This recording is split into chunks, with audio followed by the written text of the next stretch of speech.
Bienvenue à vous sur notre chaîne La Brousse YouTube. Et nous sommes, c'est vrai, en effet, contents de vous retrouver en plein milieu de cette semaine.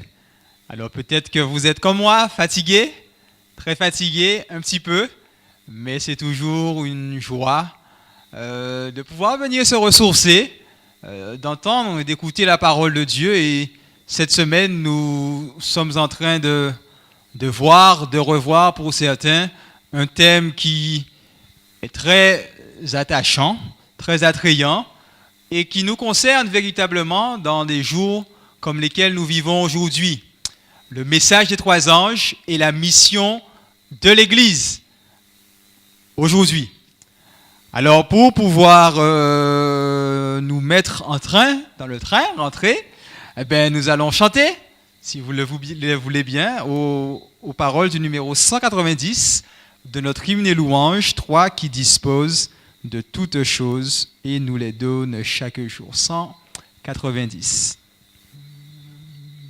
Toi qui disposes de toutes choses et nous les donnes chaque jour. Reçois, ô Père, notre prière de reconnaissance et d'amour.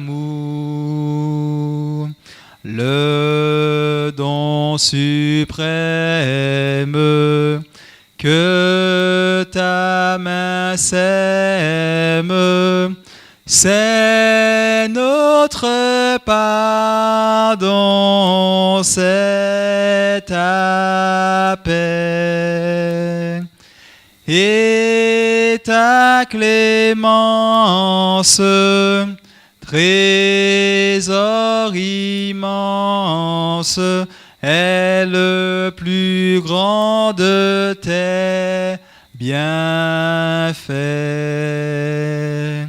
Que par ta grâce, l'instant qui passe serve à nous rapprocher de toi. Et qu'à chaque heure, vers ta demeure, nos cœurs s'élèvent par la foi. Voulez-vous bien prier avec moi? Si tel est le cas, je vous invite là où vous êtes à tout simplement vous prosterner ou alors, tout comme moi, incliner la tête devant le roi des rois et le Seigneur des seigneurs. Grand Dieu, nos âmes te louent, te bénissent à cet instant. Tu nous as permis de passer cette journée, pour certains très difficile, pour d'autres un peu moins. Mais en tout cas, ce soir, ce n'est pas par accident que nous sommes ici en train d'écouter ta parole, ta voix nous parler. Et c'est pourquoi nous te demandons, ô Père, de faire taire toute voix autour de nous et que ta voix seule soit entendue à nos oreilles, à notre cœur en ce soir. Loué sois-tu pour ta grandeur, loué sois-tu pour tout ce que tu fais dans nos vies, pour ta protection, pour les bénédictions que nous recevons de ta divine main. Et que, à cet instant, en effet, tu nous accompagnes par la présence de ton Esprit Saint. Nous t'en prions et nous te le demandons dans le nom de Jésus. Amen.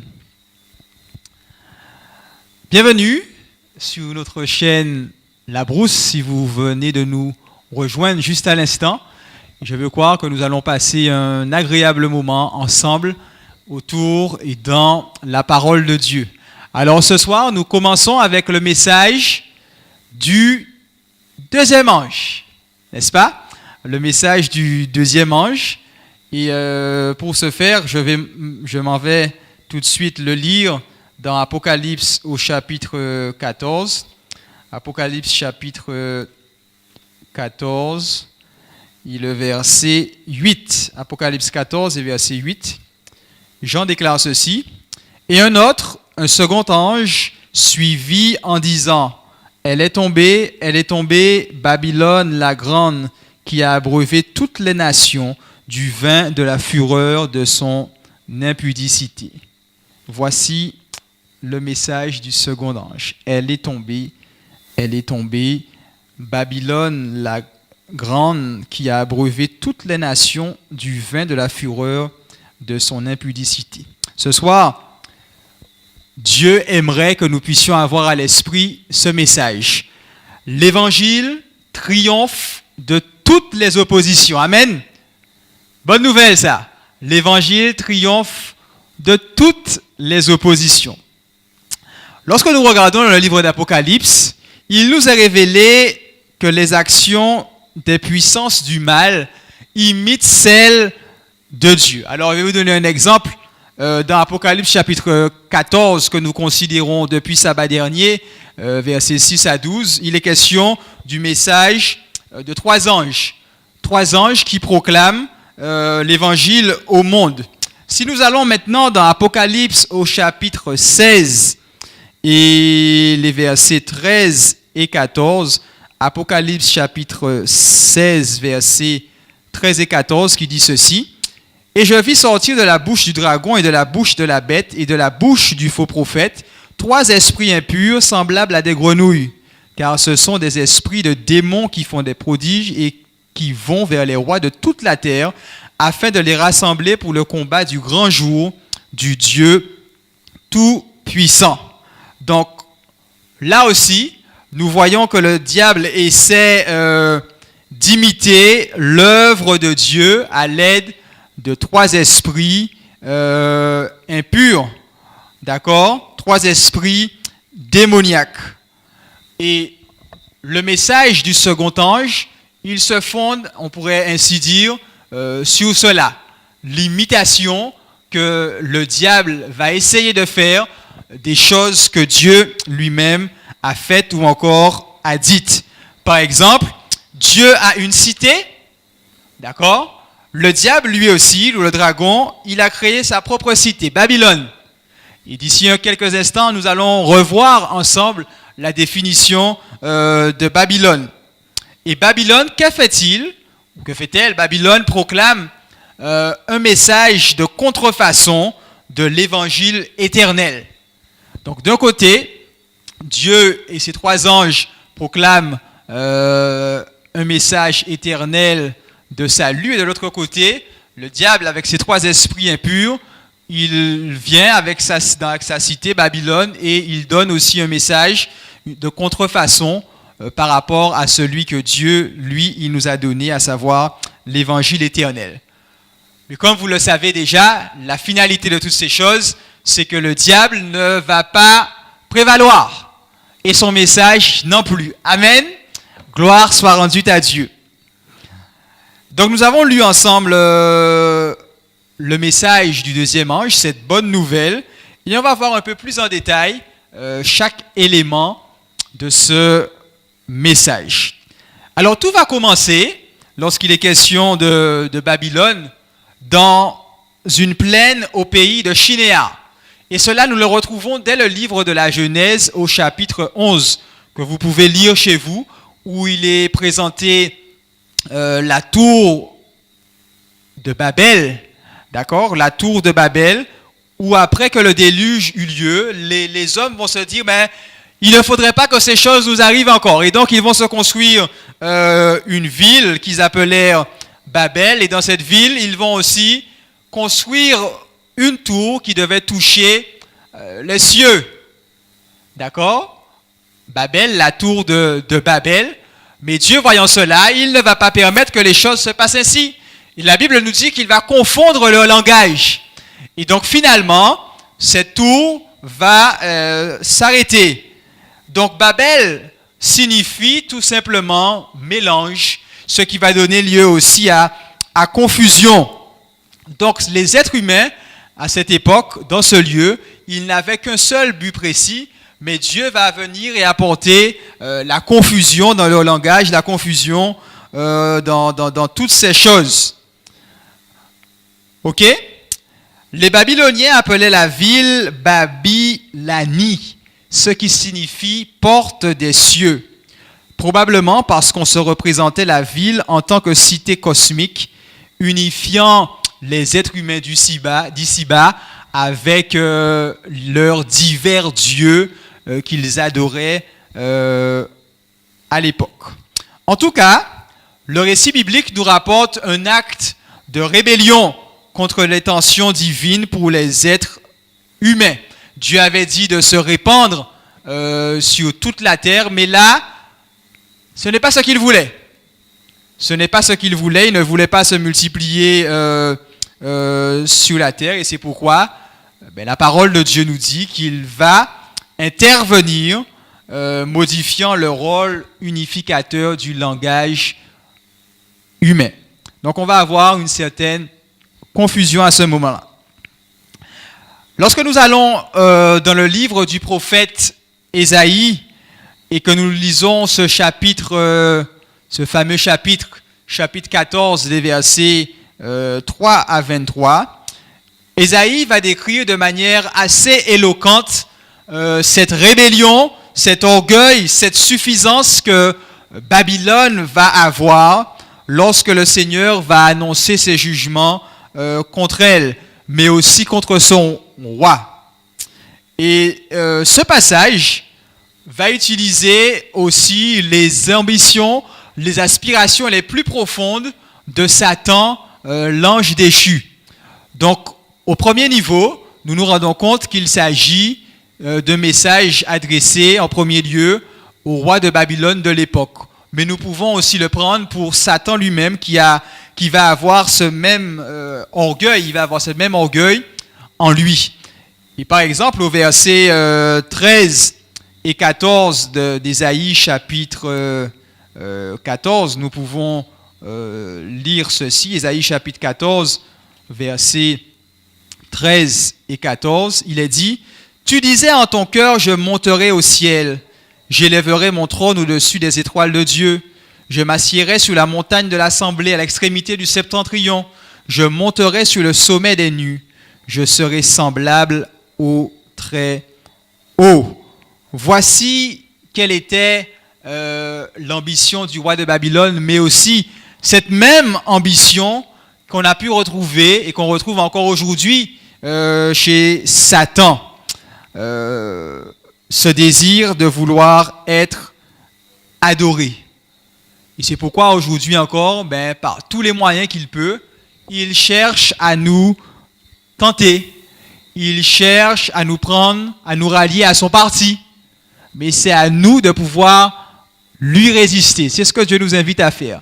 À lui résister afin de ne pas tomber dans l'orgueil comme lui-même y est tombé. Maintenant, nous avons parlé de la Babylone antique.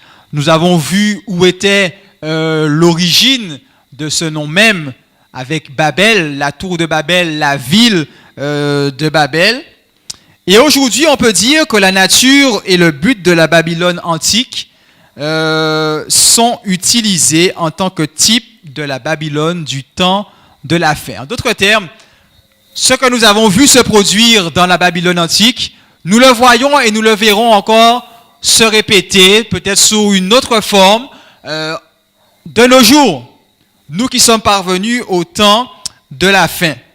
Dans l'Apocalypse, Babylone est premièrement une trinité impure.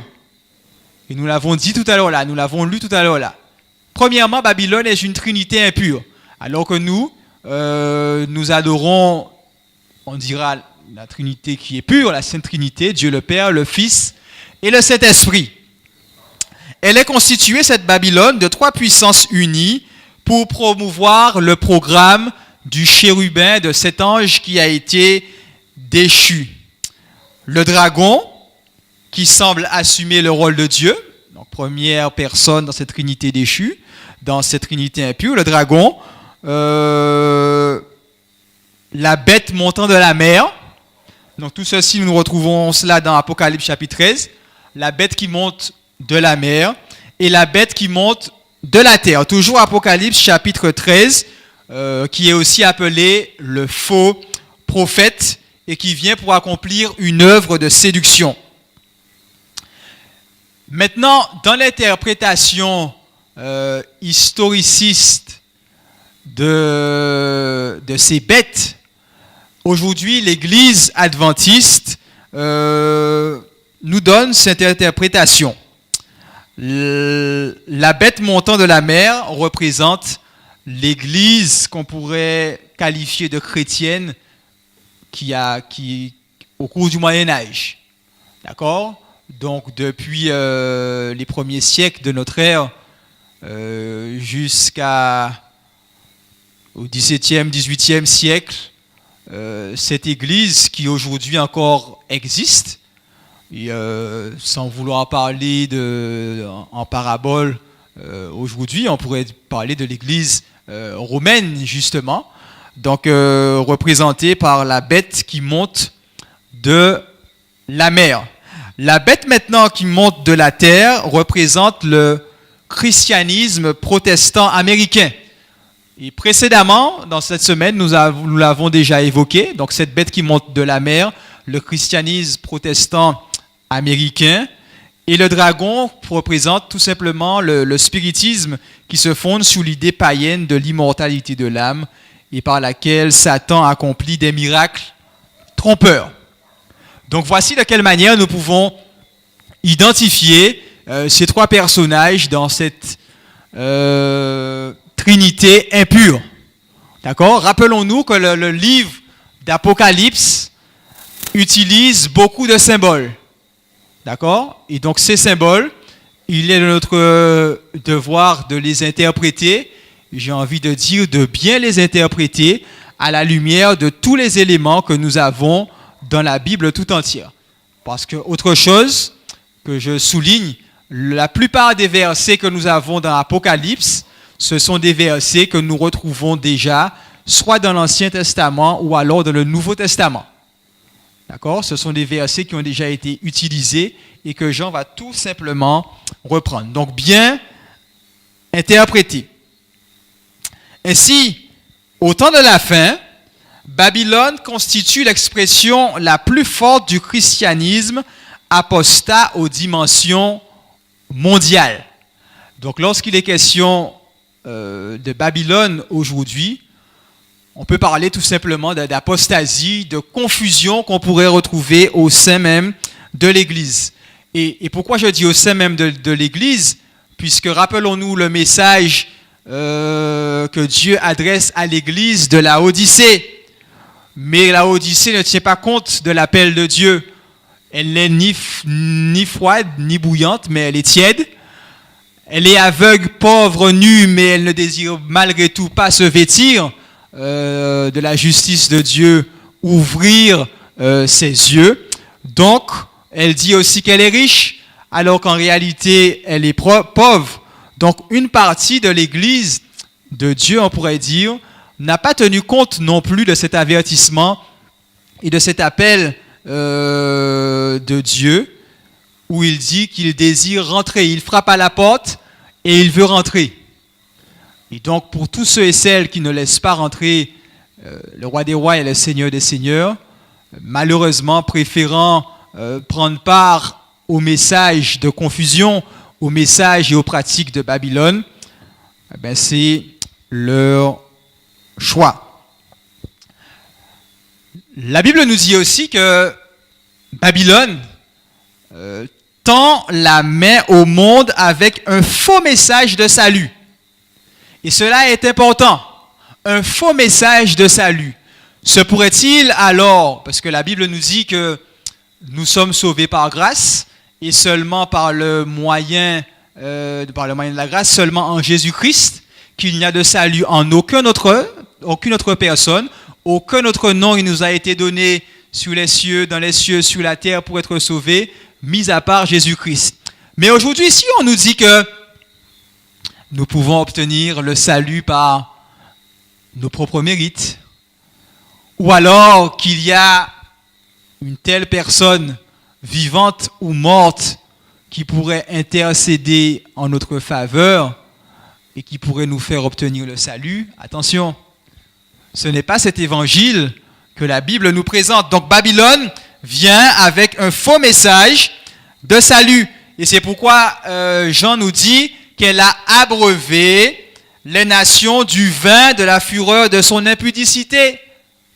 Elle va dire tout et n'importe quoi afin de nous appuyer sur des traditions humaines, sur des paroles humaines et non pas sur l'évangile éternel. En partageant le vin de la prostitution spirituelle, Babylone est identifiée en tant qu'épouse infidèle, ce qui implique son infidélité au Seigneur.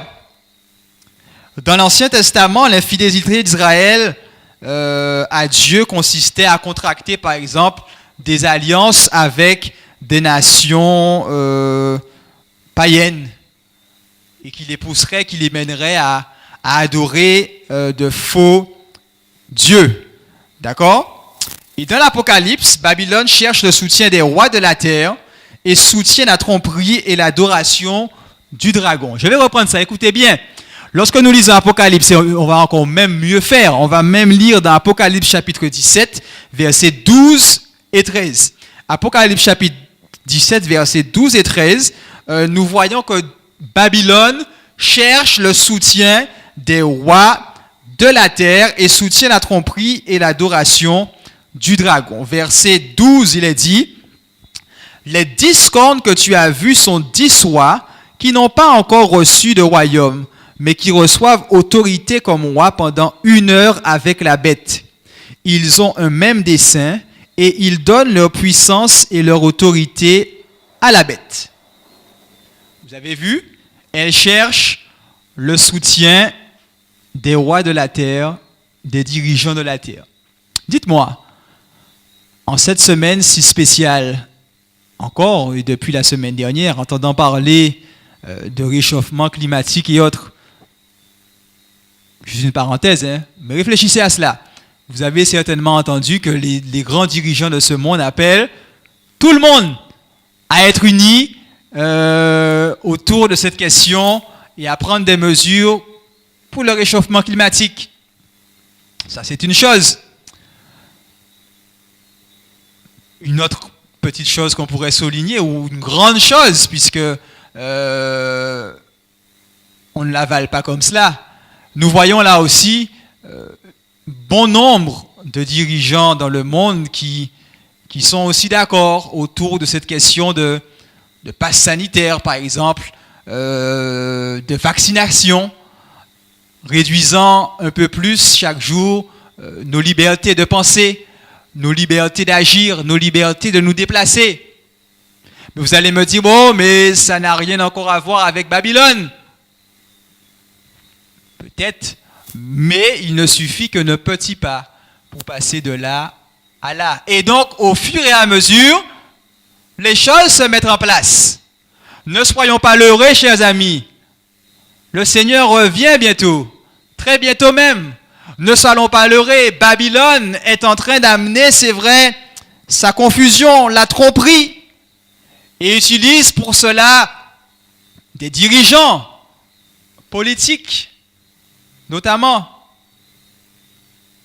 Faisons attention. Dans le processus de constitution de la Babylone du temps de la fin, le dragon tend la main au monde non chrétien pour l'unifier autour des convictions du christianisme apostat. C'est assurément, on dirait, une tâche qui est difficile, car la planète est remplie d'une multiplicité de religions. Dans le monde, il y a pas mal de religions. Il y a une multiplicité de pouvoirs politiques. D'accord? Chaque pays a ses propres lois, a ses propres partis, etc. Il y a des modes de pensée aussi qui sont contradictoires. Il y a des personnes qui se qualifient même d'athées, etc. Mais le moyen le plus efficace maintenant pour le dragon d'atteindre son but serait d'utiliser des phénomènes surnaturels. Waouh! Catastrophe naturelle, cyclone, ouragan, tremblement de terre, incendie. Pour que tout le monde puisse paniquer, non? Pour que tout le monde soit alerté. Pour que tout le monde se dise, mais il faut qu'on aille dans la même direction. Il faut que nous soyons unis autour d'un même projet. Les ressources naturelles diminuent. Il nous faut trouver quelque chose. Il y a de plus en plus d'incendies, d'ouragans de catégorie 5, etc. Que faisons-nous? Pour changer la loyauté des êtres humains, rien n'est plus efficace qu'une expérience surnaturelle qui semble irréfutable. L'Apocalypse parle de l'accomplissement de grands miracles de la part du dragon et de ses anges. Ils entraîneront des changements dans la configuration non seulement sociale, politique et religieuse du monde. Changements qui, à l'heure actuelle, semblent impossibles à prévoir. Et on dit bien semble. Mais l'histoire nous a montré au cours des derniers mois qu'en un revers de main, on est capable de prendre toutes sortes de lois. N'est-ce pas? Du jour au lendemain, vous dire, restez chez vous, confinés. Du jour au lendemain, vous dire, mais si vous n'êtes pas vacciné dans 2, 3, 4, 5 semaines, vous ne pouvez plus aller travailler. Vous n'aurez plus votre salaire. Ça semble être impossible. Mais ce sera possible. C'est ce que la prophétie a annoncé. Ce n'est pas moi qui le dis. Qu'est-ce que Babylone offre spécifiquement au monde? Sa propre voie de salut par la proclamation d'un faux évangile. Et chers frères et sœurs, chers amis, rappelons-nous toujours que l'enjeu crucial dans ce conflit cosmique, c'est toujours une question d'adoration. Qui allons-nous adorer, Dieu ou encore le diable? C'est ce qui est au centre même du conflit. Une question de pouvoir, d'adoration. Dieu offre l'évangile du salut au monde par l'agneau, mais Babylone, elle l'offre au travers d'un vin, du vin de l'impudicité. Le vin est souvent symbole des bénédictions salvatrices de Dieu pour son peuple. Mais Babylone offre le vin de ses propres bénédictions salvatrices, c'est-à-dire son immoralité spirituelle. Et ainsi, en donnant aux habitants de la terre son propre vin, Babylone distribue un faux évangile, prétendument validé par les miracles extraordinaires accomplis par le dragon et ses agents. L'évangile appelé le vin de la fureur de son impudicité, c'est-à-dire de ses enseignements apostats. La race humaine sera polarisée par la confrontation entre l'évangile du salut du Christ et le faux évangile du salut du dragon. Et cette confrontation, chers frères et sœurs, chers amis, aboutira à la chute de Babylone qui se fera en 2 étapes. Première étape, on peut parler d'une chute spirituelle. Et cette chute spirituelle, elle est encore en cours d'élaboration. D'accord? Un faux évangile, une adoration tournée vers soi ou encore tournée vers la créature ou les créatures et non pas vers Dieu.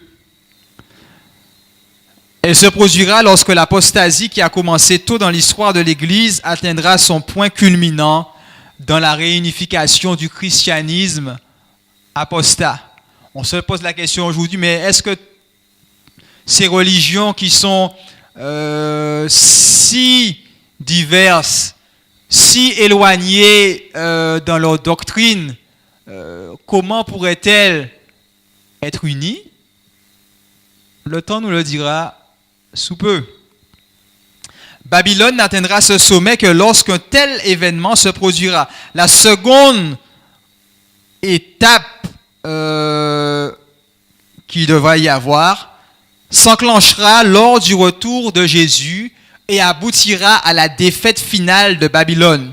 Jean dit qu'à ce moment-là, la grande ville, Babylone, dans Apocalypse 16, verset 19, la grande ville sera divisée en 3 parties et les villes des nations tomberont et Dieu se souviendra de Babylone la grande pour lui donner la coupe du vin de son ardente colère. La Trinité impie est incapable de rester unie devant l'agneau. Ils essaieront de combattre l'agneau. Ils essaieront de lui faire la guerre. Mais que nous dit la prophétie? L'agneau les vaincra. Amen. Bonne nouvelle. L'agneau les vaincra et l'agneau sera toujours vainqueur. Même si aujourd'hui certains perdent la vie, certains vont se coucher sans voir ce qu'ils auraient espéré, attendu. Mais ce n'est qu'une défaite, on pourrait dire, partielle, car la défaite totale sera attribuée au diable et à ses anges, car l'agneau le vaincra. L'agneau a déjà vaincu et il veut que vous soyez vous aussi plus que vainqueurs à ses côtés. Au retour de Jésus, chers amis, les méchants chercheront à se cacher loin de la présence de l'agneau. Mais l'agneau, comme je l'ai dit, et comme la parole nous dit, il sera vainqueur. Ce soir, rappelons-nous que la présence de Babylone n'a pas encore atteint toute son ampleur. Comme nous l'avons dit, le processus d'apostasie a déjà commencé. Et cela au cours des siècles même précédents. Et cette apostasie atteindra son point culminant juste avant le retour en gloire de Jésus-Christ. Le monde change rapidement et je ne vous informe de rien de nouveau. Vous le voyez, vous l'entendez aux actualités jour après jour. Nous devons nous attendre à d'autres changements significatifs, en particulier de nature religieuse. Entre-temps, il est de notre devoir de proclamer l'évangile de Jésus-Christ comme seul moyen de salut et d'alerter le monde sur ce qui nous attend. Nous pourrions parler moins sur certains points au sujet du pouvoir catholique, romain ou encore de la papauté, mais nous devrions attirer les gens sur ce que les prophètes, sur ce que les apôtres ont déclaré il y a de cela des siècles, ayant été inspirés par Dieu lui-même. Chers amis, Babylone est tombée. Babylone va encore tomber, elle qui a abreuvé les nations. Et n'ayons pas peur de le dire.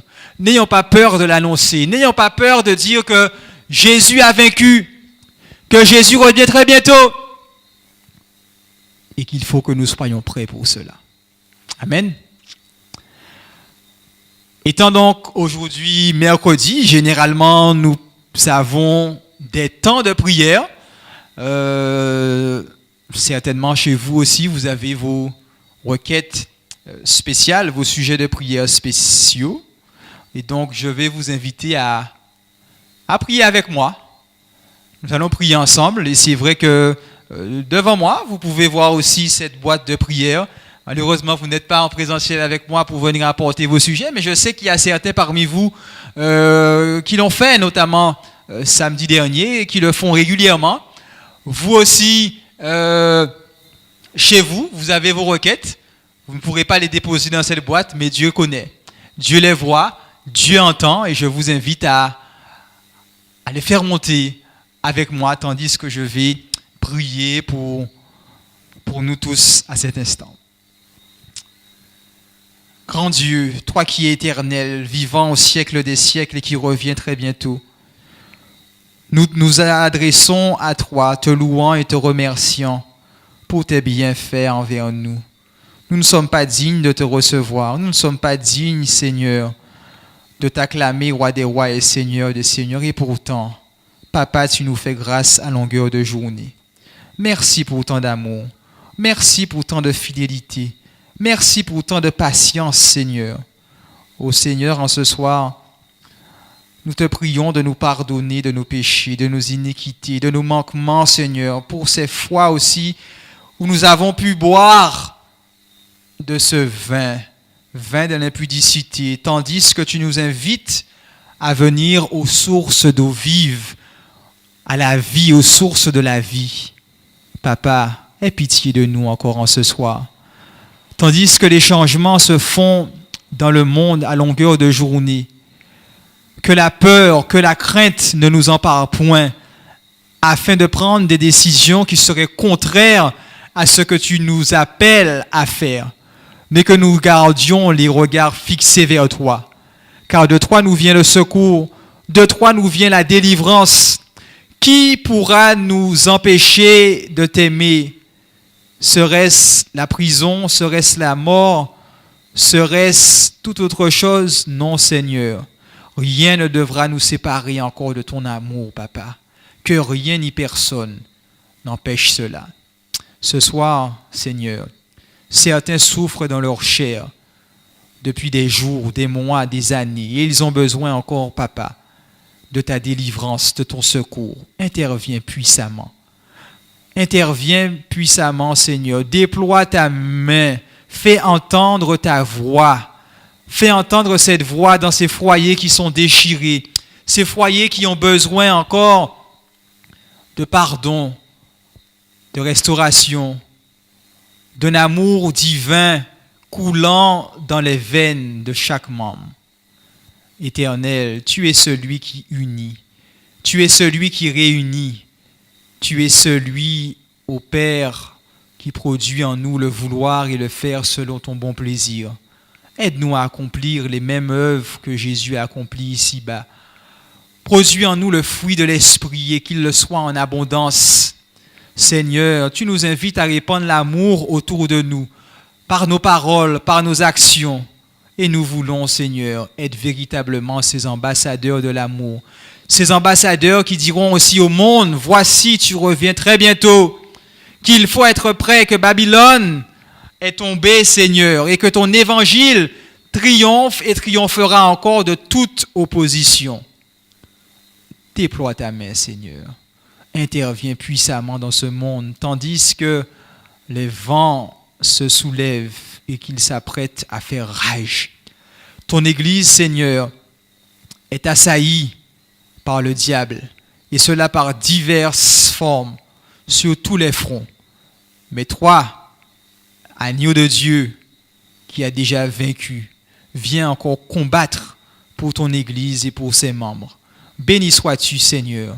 Interviens encore puissamment. Nous t'en prions et nous te remercions d'ores et déjà, dans le nom et par les mérites de Jésus-Christ, notre Seigneur et Sauveur. Amen. Amen. Eh bien, mes bien-aimés, nous allons terminer en chantant. Et cette fois-ci, aux paroles du numéro 213 de notre hymne et louange, cloche sonnez l'évangile, retentissez en tout lieu. 213, cloche sonnez l'évangile. Cloche sonnez l'évangile, retentissez en tout lieu, qu'à la campagne, à la ville, on entend un chant joyeux. Dieu jadis aima le monde, livra son Fils à la mort, que la terre au ciel réponde, en acclamant le Dieu fort. Paix, salut en Jésus, cloche résonnez encore.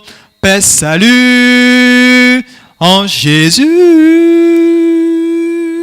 Recevons tout ce trésor. Annoncez, cloche céleste, la naissance d'un sauveur, dont les bontés manifestes s'étendent à tout pécheur. Répandez dans tout le monde la nouvelle du pardon, que le ciel, la terre et l'onde répètent à l'unisson.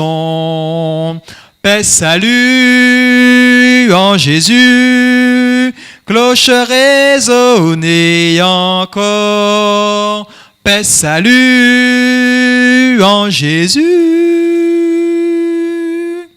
Recevons tout ce trésor, sonnez de l'heure suprême, et la honte et le mépris, quand le Fils de Dieu lui-même du salut paya le prix. Éclatez en cris de joie, louez le triomphateur. La tombe a lâché sa proie, sur la mort Christ est vainqueur. Paix, salut en Jésus, cloche résonnez encore. Paix, salut en Jésus. Recevons tout ce trésor.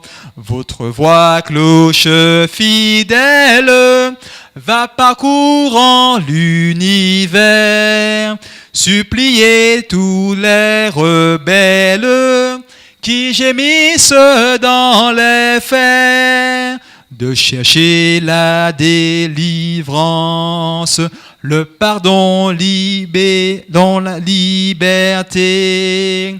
En Christ leur seule espérance, pour le temps, l'éternité. Paix, salut en Jésus, cloche résonnez encore. Paix, salut en Jésus. Recevons tout ce trésor. Amen. Nous allons prier, recevoir la bénédiction de Dieu avant de pouvoir quitter cette plateforme. Papa d'amour, ton amour pour nous, c'est vrai, il est grand. Et c'est pourquoi, ayant reçu tant d'amour, nous aussi, nous sommes invités à le partager autour de nous. Alors que certains vont peut-être se coucher maintenant, ou dîner, ou toute autre chose, ou sont sur la route, écoutant ta parole, nous prions, Seigneur, que ta paix que nous avons reçue tout au long de cette réunion, que tes bénédictions reçues aussi au cours de cette réunion et celles que nous allons aussi recevoir dans l'avenir, nous puissions être disposés à continuer à les recevoir et à les recevoir. Garde-nous tous, accorde-nous une bonne nuit de sommeil réparateur, et selon ta sainte volonté, que nous nous retrouvions demain afin de poursuivre. Nous t'en prions en Jésus. Amen. Je vous souhaite une bonne nuit de repos et rendez-vous est pris pour demain, Dieu voulant, à la même heure, 18h30, sur cette chaîne La Brousse Live.